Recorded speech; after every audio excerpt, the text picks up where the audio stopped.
नमस्कार मंडळी, कसे आहात सगळे? मजेत ना? आम्ही पण. चला तर आम्ही इथे कपडे धुवायला आलेलो आहे आणि आमचे कपडे धुवून झालेले आहे. मी हे बघा, हे खूप चांगलं पाणी आहे आणि जास्त प्रमाणात पाणी आहे. मी तुम्हाला दाखवते.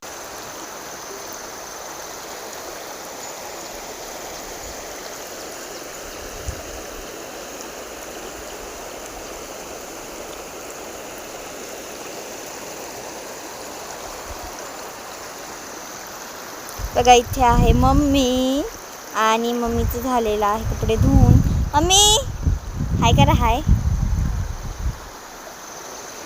इथे मम्मी कपडे धुवून झालेले आहे. आता मी घरी चाललोय. तर जय शिवराय मंडळी. चल भेटूयात उद्याच्या ब्लॉगमध्ये. Bye bye.